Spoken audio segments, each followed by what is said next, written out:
పగటి కలలు అంటానా బావా? నీ ముందు నేను ఎందుకు కూర్చుంటా? నువ్వేనా గవర్నమెంట్ నౌకరునివా లేకపోతే సాఫ్ట్వేర్ జాబ్ చేస్తాను? ఆఫ్టర్ ఆల్ ఆటో డ్రైవర్వి నువ్వు. అవునే, నేను ఆఫ్టర్ ఆల్ ఆటో డ్రైవర్నే. మీ అయ్యేం చేస్తాడే? నువ్వేమైనా సీఎం బిడ్డవా, పిఎం బిడ్డవా? మీ అయ్య చేసేది కూడా వ్యవసాయమే.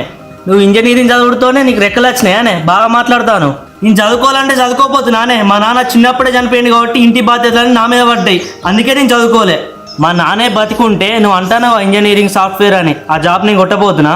బాగా మాట్లాడతాను బావా, నాకు అన్ని తెలుసు. అన్ని అర్థం చేసుకున్నాం కాబట్టి నీకు ముందే చెప్పిన ఆటో బంద్ చేసి జాబ్ చేసుకోండి. నా మాట విన్నావా? ఇవన్నీ పక్కన పెట్టే. నీకు ఏ కష్టం రాకుండా చూసుకునే బాధ్యత నాది. పోందా, మామతో మాట్లాడదాం. ఎట్లా చూసుకుంటా బావా? నెలకి నా పర్సనల్ ఖర్చులు, నా మెయింటెనెన్స్ 20,000 అవుతుంది. ఈ ఫేస్ క్రీమ్లు, eyebrows, lipstick, hair style maintain చేయడానికి నాకు నెలకు 5,000 అవుతాయి. నువ్వు నెలంతా ఆటో వెళ్తే నీకు వచ్చేది 10-15,000. నన్ను ఎట్లా చూసుకుంటావు నువ్వు? తలదించుకుంటేంది బావా? ఈ ఫోన్ చూసిన ₹1,00,000. ఈ ₹1,00,000 సంపాదించాలంటే ఎన్ని సంవత్సరాలు పడతాయో నువ్వే ఆలోచించుకో.